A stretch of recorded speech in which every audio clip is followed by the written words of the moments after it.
Oi, pessoal, tudo bem? Eu sou a Carolina Soares, eu sou líder aqui da indústria de moda e beleza com os insights.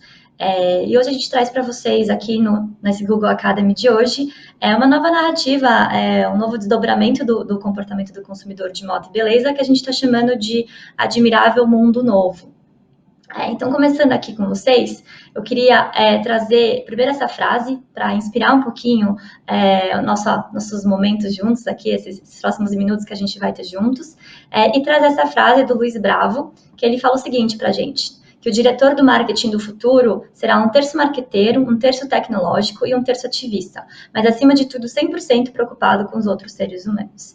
Ele é diretor de marketing da Kitar, o Luiz Bravo. Para quem não conhece a Kitar, ela é uma empresa de tecnologia aumentada, de realidade aumentada, mas que trabalha justamente para facilitar o dia a dia do consumidor do chão de fábrica, de fato. Tá? E parece longe, né? Parece distante da nossa realidade quando a gente olha para a indústria da própria Kitar, mas quando a gente entende o que ele diz para a gente de ser um terço marqueteiro, um terço tecnológico, um terço ativista e, acima de tudo, 100% preocupados com seres humanos, isso traz para a gente uma reflexão dos últimos 2 anos que a gente passou por tantas transformações, tanto do digital quanto do próprio comportamento humano, o que veio de fato para ficar. Né? Então, a gente entende que cada vez mais a indústria, a gente está se automatizando e se movendo cada vez mais para um processo de digitalização, mas que a gente precisa, ao mesmo tempo que a gente se atualiza e que a gente se torna mais criativo no digital e na tecnologia, que a gente seja mais compreensivo aí com o comportamento do consumidor e que a gente tente aí se conectar cada vez mais com as relações humanas, tá? E, por que a gente fala isso para vocês? Porque a gente tem indicativos aqui de pesquisas que a gente rodou que hoje 85% dos consumidores brasileiros, eles concordam que eles estão fazendo escolhas de forma mais intencional. Então, de novo, depois das dificuldades que a gente passou financeiramente, dificuldades de saúde, a instabilidade que a gente ainda vive, ainda mais quando a gente olha questões de inflações, questões políticas, isso traz a um consumidor muito mais consciente das suas escolhas na sua jornada de decisão. E isso não é diferente quando a gente vai olhar agora para moda e beleza.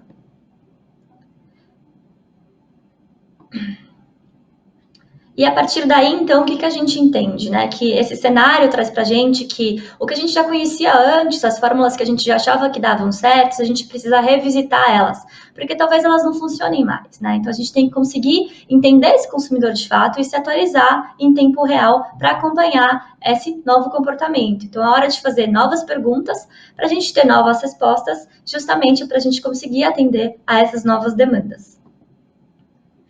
E por isso a gente traz, então, 3 capítulos para vocês, justamente para falar e pontuar quais os principais movimentos aí do consumidor de moda e beleza e que vai ditar a indústria de vocês, que vem ditando a indústria de vocês, que vem se desenvolvendo como comprador, consumidor da categoria e logo ditando aí o comportamento de negócios também.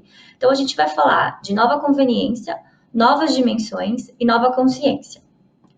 Entrando no primeiro capítulo aqui, a gente fala de nova conveniência, Então, a gente, o que ele resume para a gente? Que a intensa dependência que a gente teve do digital, ele levou as nossas expectativas, principalmente em relação à conveniência justamente entre o mundo online e o mundo offline, que a gente tanto falou também nos últimos 2 anos. E hoje a gente espera, então, um valor personalizado para cada momento e priorização, principalmente do nosso bolso nesse momento. Por que a gente traz isso para vocês? Então, a gente fala muito que a gente vive esse momento de união do físico e do online.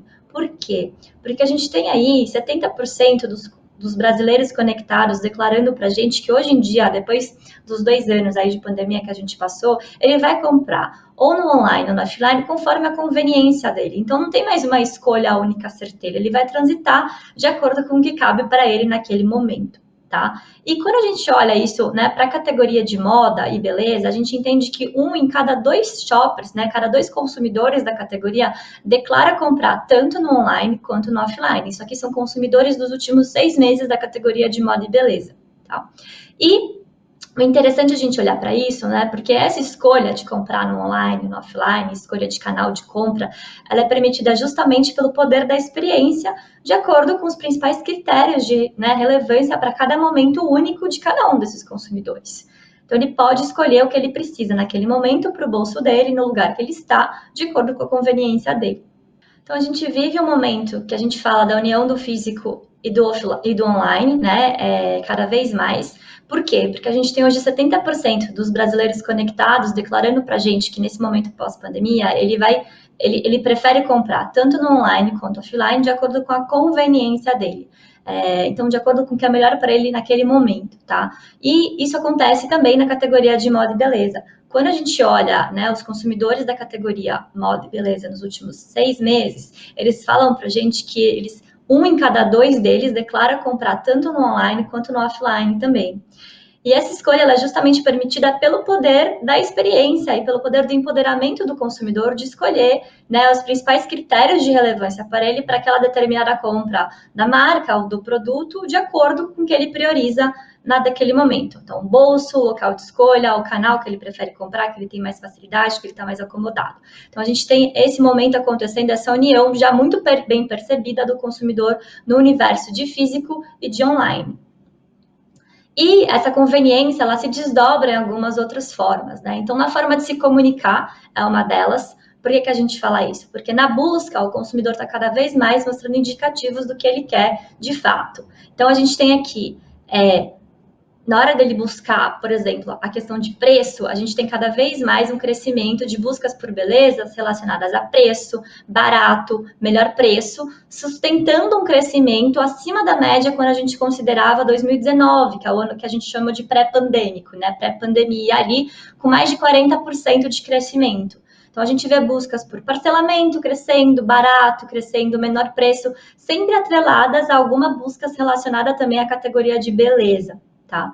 E quando a gente fala ainda de preço, né? Se a gente olhar para a grande sazonalidade que está chegando aí, que é Black Friday, a gente olha porque aconteceu em 2021, a gente entende que as categorias de bens de consumo e baixo desembolso, como moda e cuidados pessoais e alimentos também no caso, eles se destacaram mais do que os bens duráveis. Então, quando a gente rodou a pesquisa da Black Friday do ano passado, a gente falava que, né, o consumidor declarava que ele queria comprar na Black Friday de 2021. E quando chega a sazonalidade, né, as categorias de baixo desembolso, como cuidados pessoais e moda, ele acabou comprando mais do que ele tinha declarado que ele ia comprar, justamente por ver essa grande oportunidade do bolso, tá? Então, um foco de atenção aí para a sazonalidade que está por vir e que teve esse alto indicativo aí no ano passado.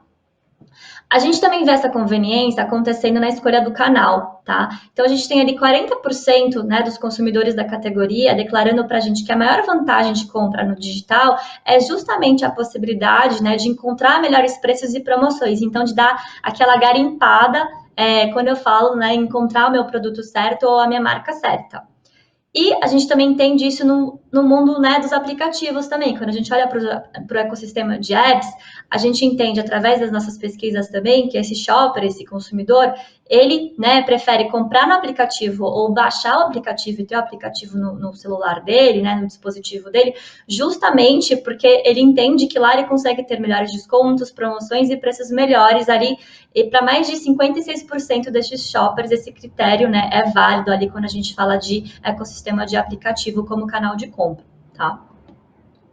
E, né, a gente vê isso também, essa nova conveniência, acontecendo na hora da própria experiência mesmo da compra. Então, hoje a gente tem um consumidor de fato mais exigente, que ele espera mais essa personalização ou esse serviço já de bastante qualidade das próprias marcas que eles compram, né?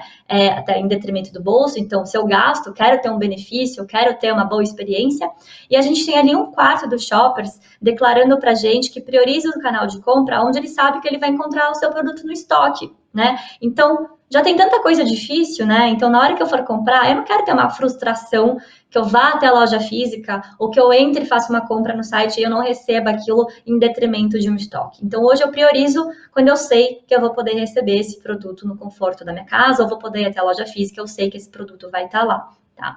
E a gente tem hoje 1/3 também falando que ele prefere ali comprar no online e pegar o produto na loja, que é o que a gente chama de click and collect, sendo o formato mais interessante para eles fazerem nos próximos meses, né? Para esse shopper aí de moda e beleza. E, né, tudo isso para dizer que a gente tem ali hoje em dia cada vez mais o digital como um papel fundamental, tanto na descoberta por novos produtos, quanto na tomada de decisão de qual marca comprar. Então, em detrimento, né, apesar de a gente ter ali, se eu for comprar no offline ou no online, a despeito de onde eu vou comprar esse produto, hoje a jornada do digital, ela já ali faz parte, em média, de 46% da tomada de decisão de qual marca ou produto eu vou comprar. Tá? E a gente tem, né? A gente viu essa parte do físico, da interessante de eu poder comprar online e pegar o produto na loja. O que torna interessante eu ir para o físico, né? Então a gente vê aqui que as lojas, né? As marcas, as lojas, que quando eu trago ainda um encantamento para o físico, uma diferenciação de experiência para o físico, é o que tem dado destaque de fato para essas marcas. E aqui a gente traz um exemplo bem inspiracional. A gente sabe que é um super nicho de categoria, né? A gente está falando de um consumidor de luxo, mas a Dior, para quem não viu, é super interessante ver o case deles, acompanhar o que eles estão fazendo com as lojas deles. Então, nas grandes cidades, as lojas deles estão, né, provendo de fato uma grande experiência. Em Paris, por exemplo, eles transformaram a loja deles em um museu, com uma exposição que a marca teve ali de 70 anos, celebrando os principais modelos e os principais itens que eles tiveram nas coleções deles, né, que consagraram aí a marca. Eles trouxeram para uma exposição física. Então, quando você vai na loja, por mais que você vai visitar como um turista, né, ou um próprio consumidor já fiel, ainda tem esse gostinho de ir na marca. Isso tem conversado muito com o interesse, né, nas buscas pela marca, quando a gente vê que ela atinge ali, nesse gráfico, pessoal, um pico de interesse de buscas pela marca Dior, mesmo passando aí, né, por 2 anos super difíceis também para a categoria. Então, aqui a gente sabe, de novo, que é um consumidor premium, que é um consumidor de luxo, mas a gente traz um case desses para poder inspirar a gente em trazer magia ainda e o encantamento de experiência no físico. E essa conveniência, né, a gente vê ela ainda para outro lado, não é só na forma de compra, mas é no que eu compro. Quando a gente olha para a moda, né, a gente vê que 82% dos consumidores, eles declaram comprar hoje em dia no momento do ano em que ele tem vontade. Então, ele não se apega mais tanto, né, a esperar mudanças de coleções e temporadas. E isso acaba, né, mudando e causando ali, criando uma nova tendência que a gente está chamando de wardrobe reboot, que nada mais, nada menos é uma readaptação do guarda-roupa que a gente está passando nesse momento aí após tanto tempo de pandemia, ainda com uma crise financeira, mas a gente olha de novo para esse momento de volta às ruas e entende, né, volta a eventos, volta à vida social e entende como é que a gente consegue readaptar de novo a nossa vestimenta e o que a gente gosta de usar. A gente também tem esse consumidor falando para a gente que 60% declara que encontra no online a maior variedade de produtos para ele poder escolher a compra que ele quer fazer naquele determinado momento. E nessa mistura de coleção, o que é interessante a gente falar, né? Que vale comprar o que eu quero, na hora que eu quero, de fato, pelo preço que eu estou disposto, né? E pelo estilo que eu estou disposto a vestir. Então, a gente vê, né? E a gente falou, trouxe isso para vocês também, que a moda casual, ela cresce muito na pandemia, ela cresceu, de fato. E o interessante é que a gente olha ela ainda com um crescimento consistente, quando a gente olha versus ano passado, tá? Então, a gente tem mais de 57% de crescimento olhando para a moda casual. Por itens de moda casual. Mas, ao mesmo tempo, a gente tem quase ali mais de 50%, 160% de interesse também em buscas, né, crescente em buscas por termos relacionados a itens para, né, vestuário de festa ou formal. Então, a gente vê muito essa mistura nesse momento, o consumidor ainda buscando um pouco dos dois e misturando esses dois momentos nos seus estilos, tá? Então, a parceria a gente traz aqui que vai além, né, do que a gente chamava anteriormente de high-low, que era você vestir uma marca mais barata, com uma marca mais cara, mas a gente mistura de fato os estilos, os casuais versus estilos tradicionais ou formais, aparecendo aí como oportunidades. A gente teve a Adidas, por exemplo, fazendo uma parceria com Gucci, então misturando uma marca super de herança e tradicional com looks esportivos, Crocs com Balenciaga, mas isso não necessariamente é uma parceria entre marcas. Pode ser simplesmente, né, eu mostrar para o meu consumidor que eu tenho esse portfólio amplo de produtos e que ele pode misturar dentro ali do que eu tenho de opções para ele, misturas desses estilos casuais versus tradicionais formais.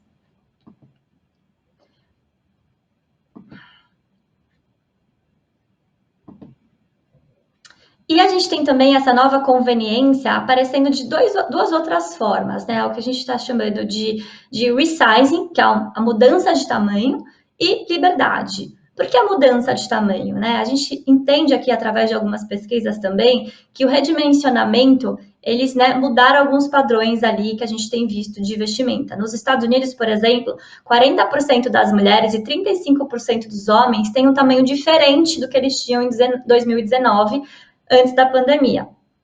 A gente tem no Brasil, né, 60% declarando que mudou a sua numeração para maior ou menor nos últimos 2 anos. E a gente tem um aumento de 57% versus o ano passado, quando a gente olha para buscas relacionadas à vestimenta plus size, tá? Então, é uma readaptação de guarda-roupa, é uma readaptação de estilos, mas também é uma readaptação porque o meu corpo mudou, não era mais o corpo que eu tinha quando eu estava fazendo os programas que eu costumeiramente fazia em 2019, e agora, quando eu estou de volta às ruas, de volta à minha rotina, de volta à readaptação, eu também estou olhando para isso de novo. E liberdade. Liberdade por quê, né? Liberdade porque a gente tem 53% desses consumidores de moda declarando para a gente que tem usado roupas mais casuais no trabalho, né? Que seria um ambiente bem informal. E mesmo que eles tenham, e gostem de se vestir ainda de roupas formais, a gente tem 70% declarando para a gente que acredita que ele tem mais liberdade no que se vestir. Então, eu posso vestir o formal porque eu gosto e não necessariamente porque eu sou obrigada a vestir ainda o formal no meu ambiente corporativo. E, né, falando dessa readaptação, pessoal, a gente tem aqui lembrar do que tem acontecido aí com os grandes varejistas, tá? Os varejistas internacionais, no caso. É uma readaptação de guarda-roupa que acontece muito rápida. A gente viu o consumidor declarando para a gente que gosta de garimpar e ver isso no online, né? Então, em uma tentativa aí de capturar a demanda por novos estilos e principalmente dos grupos de consumidores mais jovens que falam muito de encontro com os players de fast e ultra fashion, né?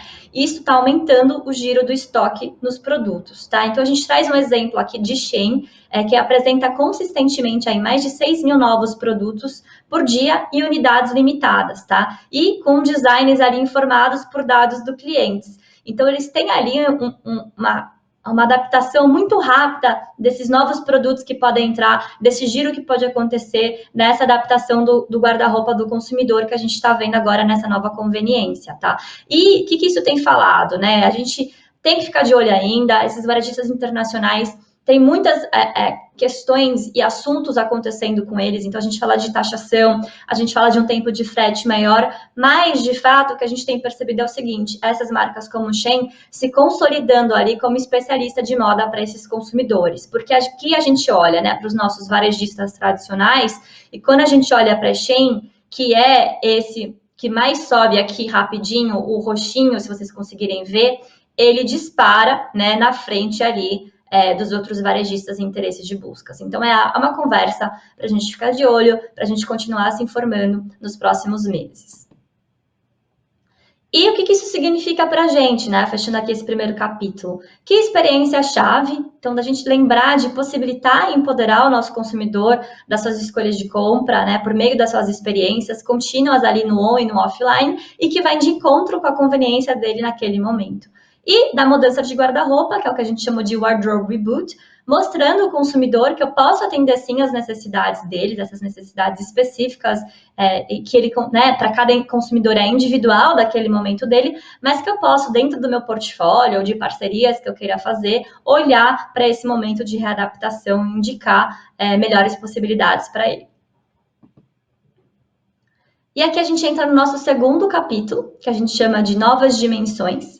Então, novas dimensões, né, nada mais é do que depois de 2 anos a gente respirando o contato com o mundo online, a gente se habituou a descobrir nessa nova dimensão formas de a gente se desenvolver, da gente aprender e da gente se entreter, no caso.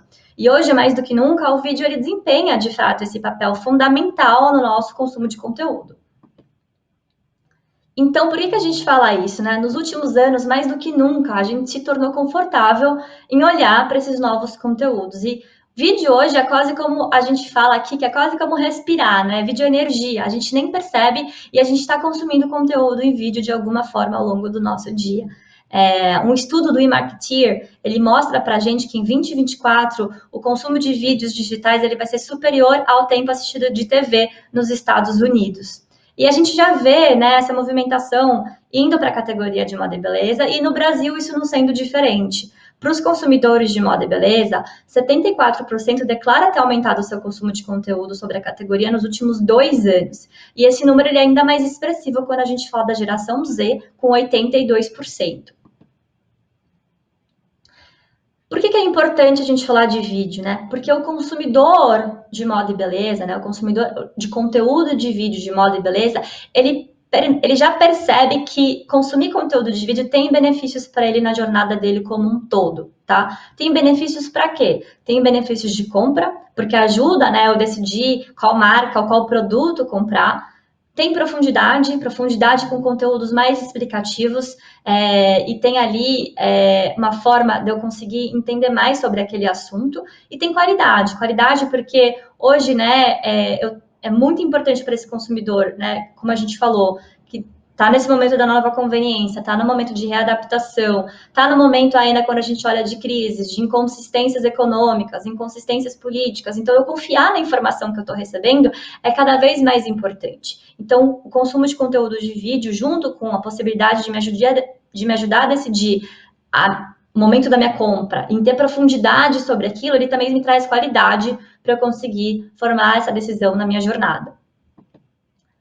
E, né, esses 3 pilares, eles vão além da conversa com as marcas e do consumidor, né? Eles também surgem em formas de conteúdo, de consumo de conteúdo no dia a dia, tá? Então, aqui, por exemplo, olha só que interessante, a gente traz aqui a série Euphoria, eu não sei quem já assistiu, mas é uma série que conversa super com a geração Z, e um pouquinho de millennials também, para quem gosta. Então, aqui a gente vê esse gráfico, vocês vão perguntar, mas para que será que é esse gráfico? Esse gráfico aqui, ele acontece no lançamento da temporada de Euphoria, são os uploads, né, de vídeos de maquiagem que sobem no YouTube quando a temporada surge, né? Então, assuntos que vão além do conteúdo que está aparecendo no streaming, acontecendo ao mesmo tempo em vídeos relacionados ao tema da temporada, ao tema dos atores, ao tema da série, e como eu vou me vestir, como eu vou me maquiar, e esses assuntos relacionados, tá? Essa tendência, o que ela mostra pra gente, né? Justamente a capacidade do vídeo, no caso do YouTube, em deixar essas histórias ainda mais vivas, além daquele momento pontual de lançamento que eu tenho da série no streaming ou em qualquer outra plataforma. E por que isso é importante para a gente, né? Porque a gente sabe que de conteúdo de história, a moda sabe muito, né? A moda e a beleza sabe muito. E foi justamente no YouTube que muitas marcas se reafirmaram no último ano, se conectando com esse novo momento do consumidor.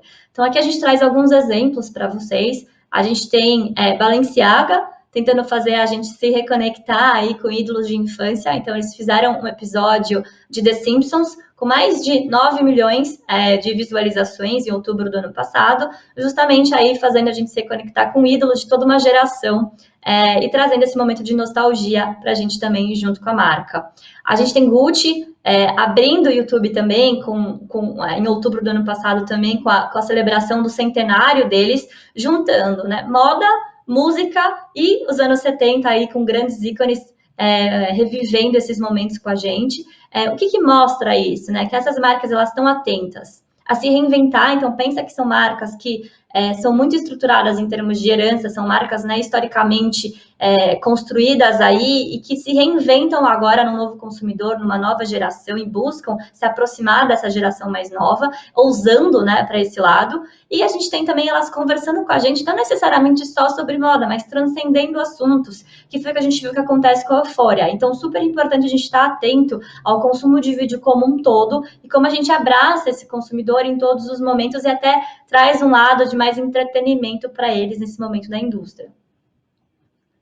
E a gente tem Vogue também, a gente não podia deixar de falar desse case, super legal. Quem quiser acompanhar, depois entra no canal. A gente teve Vogue transcendendo da sua cultura impressa para uma cultura que eles mudaram e chamam hoje de Video First, então vídeo em primeiro lugar, com a hashtag deles que eles trazem hoje no YouTube de Made for YouTube, então feito para YouTube, com os mais diversos tamanhos de vídeo. Então a gente tem shorts, a gente tem longos, a gente tem vídeos ali são as 73 perguntas que eles fazem para os famosos, 7 dias, 7 looks, o que tem na minha bolsa, as lives dos eventos como o Met Gala, tudo isso, né, reforça a Vogue se aproximando do momento do consumidor nesse consumo de vídeo, a marca como um todo se readaptando para passar conteúdo nesse momento, mas também, né, como uma estratégia interessante, só para a gente saber, a gente teve mais de 2 milhões de novos inscritos no canal de Vogue no ano passado, por conta das ações que eles tiveram. E, além disso, isso trouxe também subscribers, então novos inscritos, para a própria Vogue física ser recebida na casa dos consumidores. Então, que nostálgico, né? Mas eles conseguiram aí reforçar esses dois mundos, como a gente falou da nova conveniência, online e offline, mantendo a herança da marca, mas ao mesmo tempo se rejuvenescendo, se adaptando e mantendo a conversa viva, tão importante para eles, com o hashtag do Made for YouTube.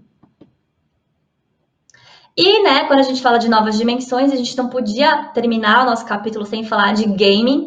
Então, a gente nunca consumiu tanto conteúdo de gaming. 2020 foi, de fato, um marco global para gaming no YouTube. E a gente lembra que algumas parcerias, quando a gente olha para a categoria de beleza, de The Sims, por exemplo, com o Moschino e com o Mac ali, fazendo a parte de merchandising e podendo fazer a maquiagem, né, dos avatares e dos personagens, no caso. E a gente tem mais pessoas, de fato, jogando do que nunca, né? Os players declaram que jogaram mais ainda na pandemia. A gente está falando de mais de 100 bilhões, né, de horas de watch time, então assistidas, acontecendo agora, que dobrou o tamanho, esse volume de 2018, por exemplo, quando a gente olha para os nossos dados, tá? Então é algo para a gente olhar muito. E aqui a gente traz, né, que historicamente, a moda ela parte dessas colaborações de merchandising que a gente viu, por exemplo, com The Sims e Mac ou Moschino, e se insere, né, colocando os pezinhos aí nesses jogos por mais de uma década já. Mas recentemente a gente viu a moda também se intensificando seus esforços para construir de fato suas presenças nos espaços virtuais.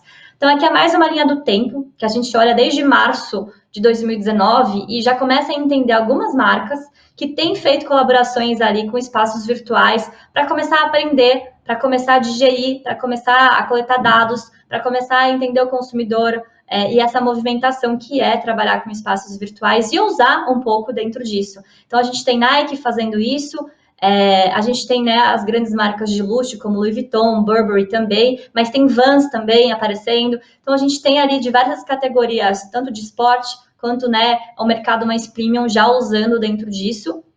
E parece distante da nossa realidade, né? Mas eu acho que quando a gente olha para esse exemplo de Anitta, que ela lançou a nova música dela, Tropa, né, junto com Free Fire, acho que tangibiliza muito o que é possível a gente trazer isso para o nosso dia a dia, justamente quando você olha e entende até mesmo a matéria que saiu quando a Anitta lançou, esse clipe dela, é justamente de empoderar as mulheres dentro da plataforma de gaming, né, dentro do conteúdo de gaming, e lembrar, pessoal, que hoje mais de 50% dos shoppers, né, dos gamers do Brasil são mulheres, então não é muito longe e é possível dentro da nossa categoria que né, pode ser sim tão feminina quando a gente fala de moda e beleza. Então, mais para a gente ficar atento a isso e lembrar que não é tão distante assim da nossa realidade, que já tem isso acontecendo para algumas marcas, a gente já tem esses cantores, como a Anitta trabalhando em cima disso também. Então, de fato, uma conversa para a gente olhar cada vez mais e se habituar a ter no nosso dia a dia.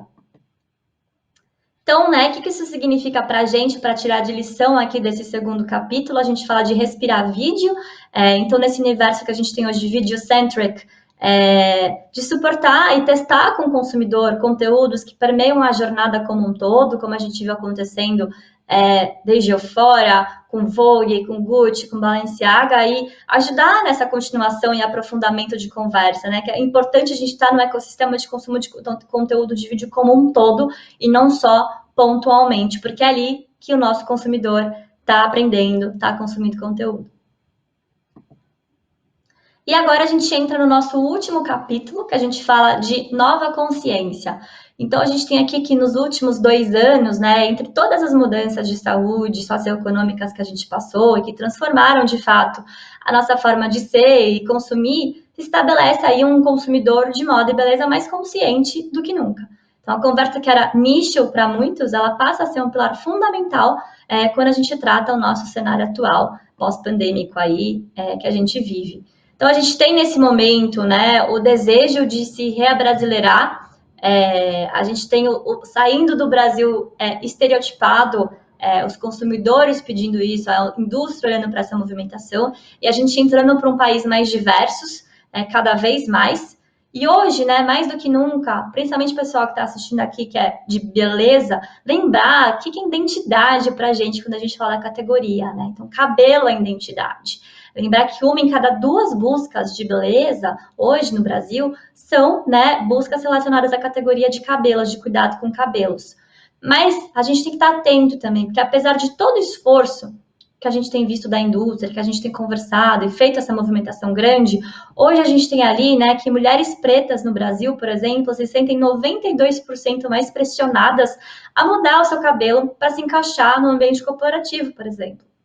E a gente tem também aqui indicativos, né, que quando as pessoas querem mudar o cabelo, elas encontram palavras para descrever como elas definem o seu cabelo, né? E daí a gente tem aqui que 36%, né, que é a especificidade afro é a que mais representa, e representa 36% dessas buscas com identificadores no Brasil para poder mudar o cabelo. Então, para a gente estar atento a isso, que apesar disso, a gente tem muitas mulheres que não se sentem representadas buscando essa mudança.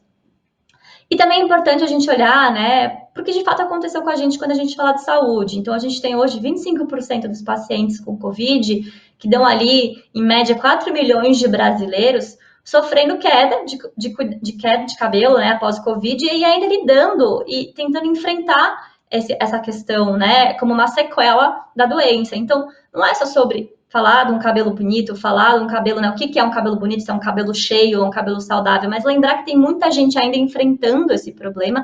Como é que a gente ajuda esse consumidor a fazer essa passagem, né? A superar esse momento que ele está vivendo como indústria. Aqui a gente tem, né? Então a gente falou da busca crescente por identificação do afro, por exemplo, e a gente vê aqui, né, que 63% de maior incidência de buscas por adjetivos de cabelo quando comparado com as buscas de adjetivos gerais de beleza, tá? Então, é o que a gente falou, na cabelo é identidade, porque toda vez que eu vou identificar algo mais na busca, sempre vai para cabelo. Então, a gente vê ali cacheado aparecendo, platinada, né, quebradiços, envelhecidos, pintados, umidificados, né?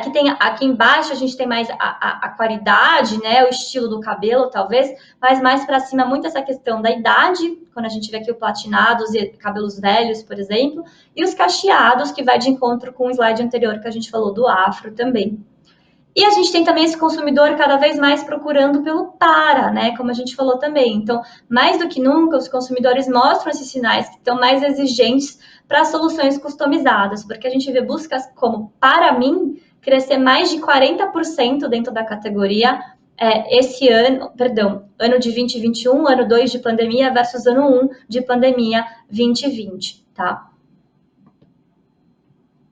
E a gente tem também aqui, né, como essa nova consciência, a importância da afirmação da idade. É uma conversa que às vezes a gente esquece de ter, mas que ela é cada vez mais importante para a gente. E a gente vai ter que começar a falar nela mais fortemente. Então, 1 em 6 adultos terão mais de 60 anos de idade em 2030, de acordo com o IBGE, pessoal. A gente tem hoje o Brasil como o 6º país com a maior população idosa do mundo hoje.